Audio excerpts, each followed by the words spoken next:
happened on New Year's Eve back in 2017. I'm from Ohio, just outside of Cleveland, and I was flying home after finishing up a semester at the University of Rochester. I had to stay at school a week after the semester ended for personal reasons, so I unfortunately spent Christmas relatively alone. The flight itself was fine, but I'd already been in a sour mood before I even boarded the plane. I'm a big Browns fan, and as I was at the airport, the Browns lost their final game of the regular season to go 0-16, completely winless. And as a lifelong fan, it was a special kind of misery. I think we were the first team to go winless since like the 80s or something. To top it off, my flight was delayed, which ruined my family's plans for the night. Originally, we were all supposed to drive to my cousin's house together for a New Year's Eve party and stay the night. But because of the delay, my parents decided to leave early, taking the main car. I was stuck driving the spare car alone. My mom tried to make it up to me by leaving Vera, our golden retriever, behind to keep me company. I wasn't thrilled about making the trip solo, but Vera was always good company. I figured I'd make the most of it. By the time my Uber dropped me off from the airport, it was creeping on 10 o'clock. I didn't even bother unpacking. I just jammed all my stuff in the car, got Vera, locked up the house, and got on the road.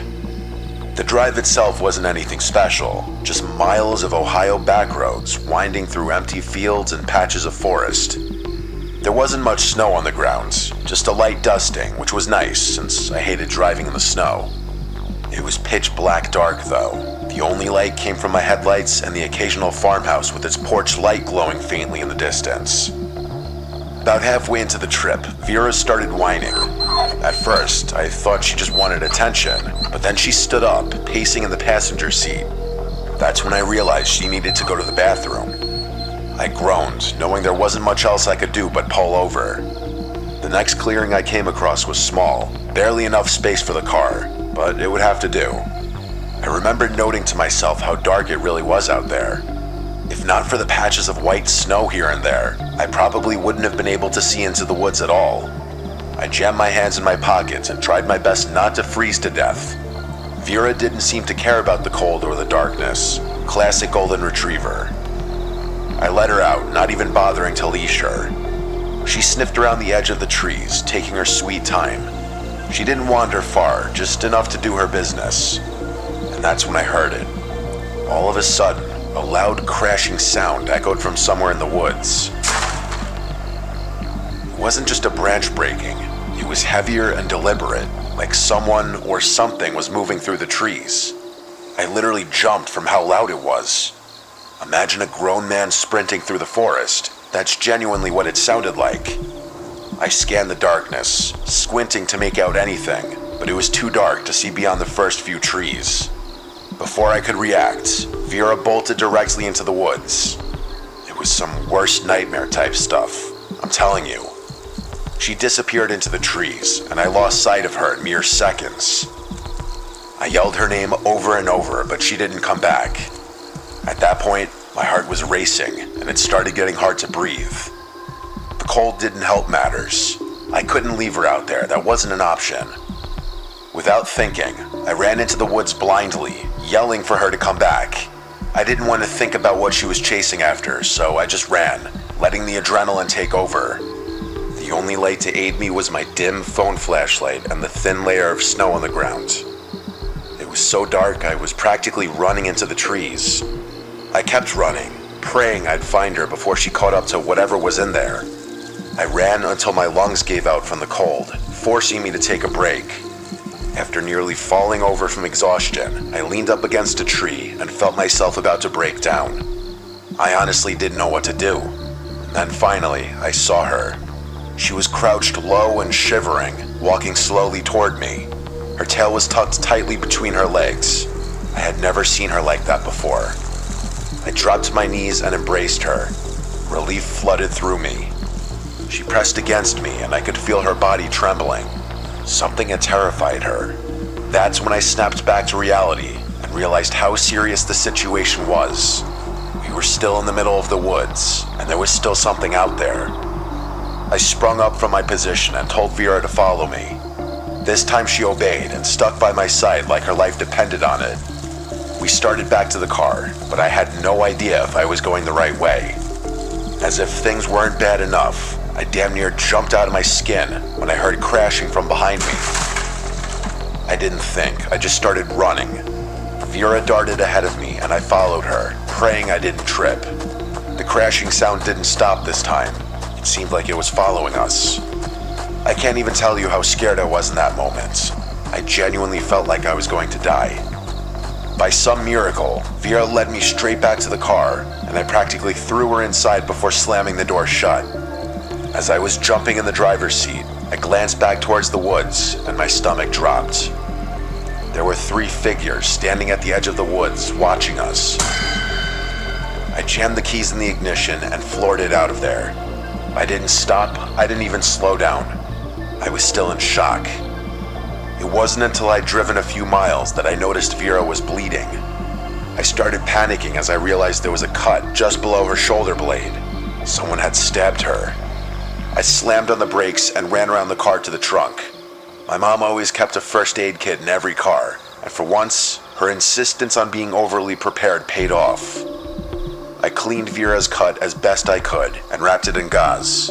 She whimpered and I worried that I was hurting her, but I knew I was doing the right thing. For the first time since the whole sequence had started, I felt myself begin to relax. It was over. I tried not to think about it for the rest of the drive, but I was just so shell-shocked that something like that had happened to me. I ended up not telling my parents or relatives. I don't know why. It just felt like one of those things you keep to yourself.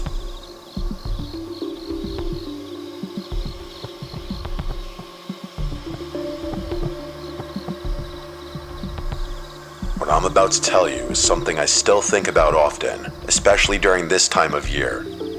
This happened on New Year's Eve a few years ago. I was driving to my parents' house to celebrate the new year with them. They live a few hours away in upstate Pennsylvania, so I'd left in the late afternoon, figuring I'd get there with plenty of time to spare. The drive was supposed to be simple. I'm the type who really enjoys long drives, so a nice, peaceful drive would give me some much-needed time to think. But the weather had other plans.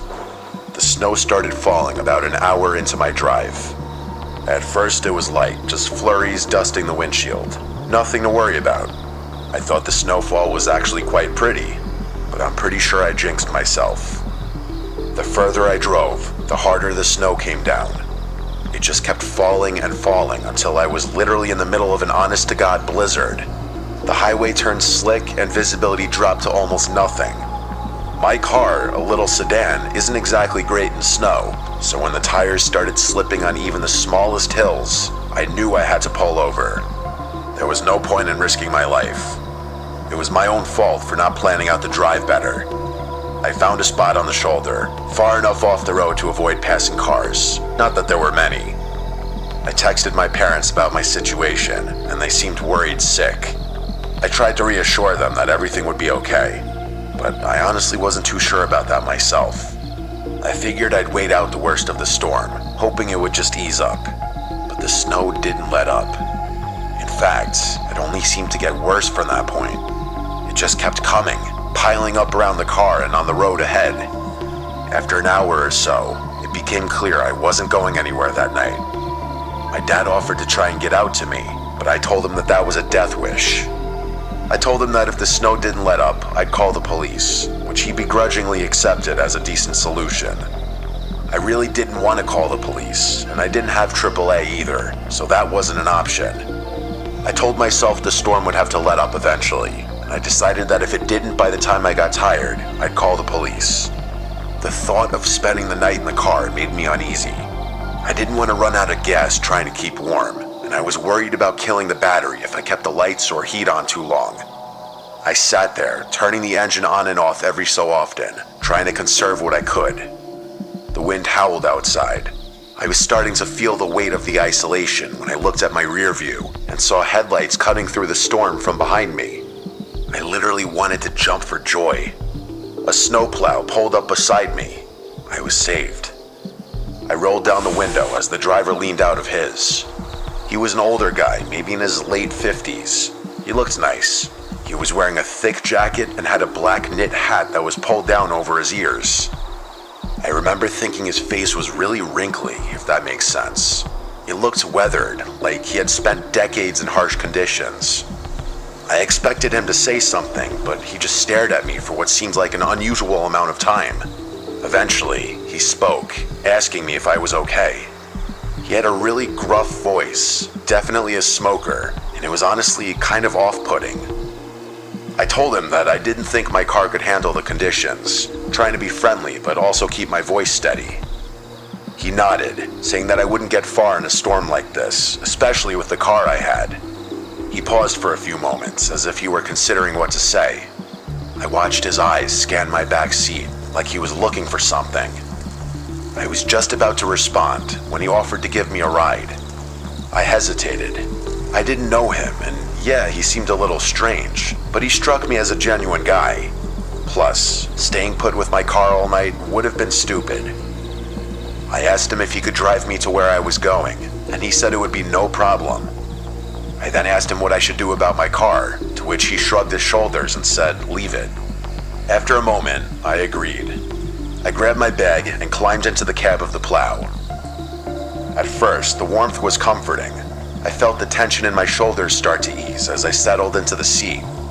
He asked me where I was headed, and I told him about my parents' house. I gave him directions, and he nodded again, but didn't say much after that.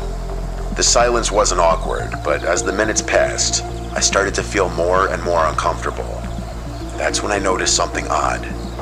He wasn't driving in the direction of my parents' house. I knew because the navigation was literally pointing in the opposite direction.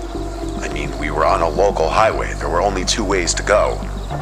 I tried my best to sound calm and asked him if we were going the right way in the most normal tone I could muster. I don't think I did a good job though, because I could feel his demeanor slightly change with my question.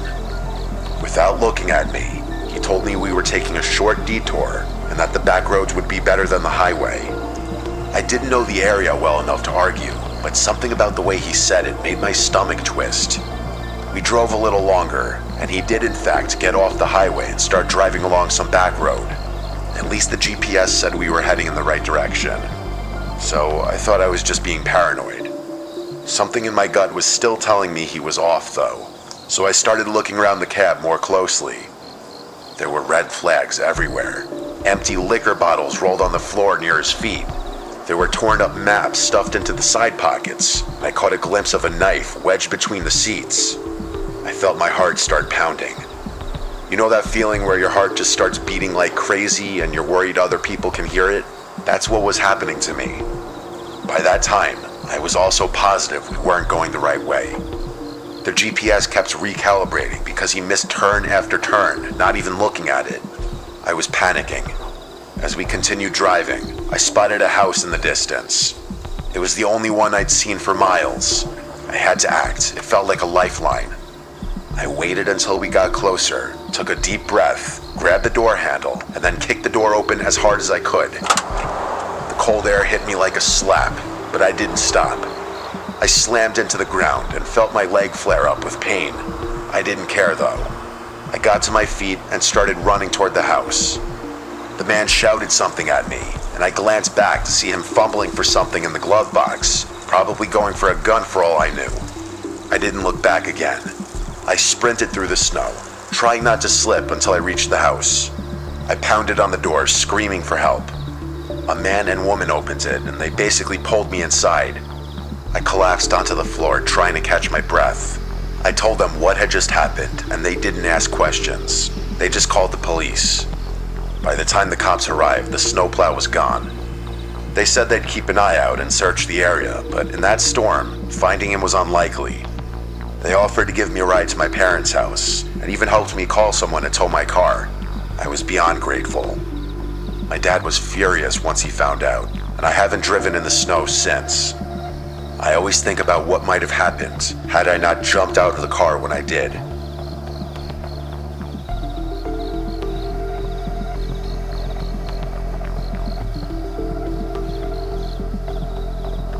I've never been one for parties, even in college. I got sick of the whole going out culture pretty quickly, and I found that I always had more fun doing something meaningful with a few close friends. I'm from a rural area, northwestern Ontario. This happened a couple years ago. Ever since I was a kid, My dad and his buddies had a New Year's Eve tradition of going ice fishing while everyone else was celebrating the New Year however they celebrated. My mom wasn't really in the picture, and we didn't have much extended family, so I grew up spending New Year's Eve on a frozen lake in the frigid cold with my dad, his brother, my brother, and my dad's friends. My dad isn't around anymore, and my brother moved to Chicago a number of years ago, but I still try and go ice fishing as much as possible, especially as a way to celebrate New Year's Eve. I'm not really sure why. I just feel like I have some kind of obligation to keep the tradition going. My two best friends, Nate and Trevor, are pretty rugged guys themselves. You know the type, those burly lumberjack-looking dudes that seem more in touch with wilderness than society. That's honestly how I describe myself too. Anyway, the three of us tried to keep the tradition alive as best we could, which was great because spending New Year's Eve alone would be depressing as hell. Nate was the one driving that day. His truck was perfect for the job. Big tires, four-wheel drive, and enough room in the back for all of our gear. We packed everything we needed. Rods, tip-ups, bait, a sled to haul everything, and a small pop-up shelter to shield us from the worst of the cold. The forecast predicted a clear night, but in Ontario, you never trust the weather reports entirely. We were prepared for anything. At least, we thought we were. The lake we were heading to wasn't a well-known spot, and that's what we loved about it. It was tucked away, surrounded by thick trees with a surface that stayed frozen solid even in the milder parts of winter. It wasn't a place you'd stumble across unless you knew exactly where to look. As Nate navigated the snowy back roads, the excitement started to build. There's something about the quiet stillness of ice fishing. Just you, your friends, and the promise of the catch. Definitely beats drinking beer after beer at some random bar. As we pulled up to park near the trailhead, I noticed someone standing nearby. He was a few yards away, bundled up in heavy winter gear, but something about him didn't feel right. He wasn't moving, just standing there, staring at our truck. At first, I thought maybe he was just a fellow angler sizing us up, but then I saw him glance down at his phone, then back at us, then back at his phone again. For some reason, it didn't feel casual. I don't really know how to explain it. It just felt off. I muttered to my friends that guy was creeping me out. The two of them looked up. Trevor shrugged his shoulders and Nate nodded but didn't say anything. We were about to start unloading when the man suddenly rushed towards us, waving his arms wildly. I rolled the window down to hear what he was saying. He started screaming that we needed to come help him immediately and that his buddy had just fallen through the ice. He pointed at his phone, saying the other guy they were with just told him. He sounded frantic, and his desperation was definitely real. He didn't even think. Trevor opened his door, and then we were all out following the man as he took off down the trail toward the lake. We didn't stop to grab anything, not even our coats. The urgency in his voice was enough to override any second thoughts. The man was practically sprinting, and we had to jog to keep up. As we got closer to the lake, I started to notice something that didn't sit right. He wasn't leading us to the usual fishing spots. Instead, we were heading toward a more remote part of the shoreline, away from where the ice was thickest. I was about to stop following, but it was too late. They appeared in view before we could do anything. Two more men standing near the edge of the lake. They weren't dressed for fishing, and they weren't moving. They were just standing there waiting. I glanced down at their hands. They were both armed. My blood ran cold. One of them yelled at us to stop right there as we approached. He raised his gun and pointed it directly at me. I honestly can't describe the feeling that you get when someone points a gun at you. I hope no one ever has to experience what I felt that day. My heart dropped as the man we'd been following turned to face us, a smirk creeping across his face. We'd been set up. The second guy demanded Nate's keys, along with everything we had on our persons. We didn't really have a choice. These guys didn't seem like they were messing around. Nate reached into his pocket and tossed the truck keys to the man, and the three of us emptied our pockets. I tried to hang on to my phone, but one of the men told me phones too. Nate said his was in the car, which they laughed about. I've never been more furious in my life. How could we have been so foolish? I clenched my fists, wishing those guys weren't armed. I would have taken all of them on. Within moments, they grabbed everything and walked us back up the path at gunpoint before one of the men sped off in Nate's car. The other two backed away into the woods, presumably to their own vehicle. I debated following them, but I figured that wouldn't be much help. We stood there for a moment, shivering, before Nate pulled out his phone. I knew he had lied about it being in the car. I honestly don't know what we would have done had he not thought quickly on his feet. Somehow, we still had service. He called the police, explaining everything as calmly as he could. The dispatcher told us to stay put, and we huddled together for warmth as we waited for help to arrive. I was still so unbelievably angry. Nate was the worst, though. He kept kicking nearby trees and cursing at the top of his lungs. There was nothing Trevor or I could do to calm him down. The whole thing had happened so fast, I was honestly still processing it all. Why the hell would there be people out in the middle of nowhere on New Year's Eve of all days? It didn't make any sense.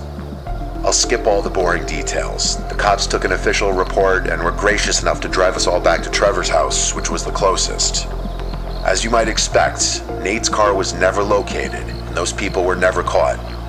The three of us still can't believe what had happened. Trevor thinks we just stumbled into the wrong people at the wrong time, that they weren't planning on robbing us, but we just so happened to be the perfect targets. I think that's possible, but it still feels so unlikely.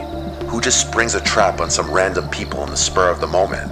But it also wouldn't make sense for them to be waiting for us at such a secluded spot. They had no guarantee anyone would show up.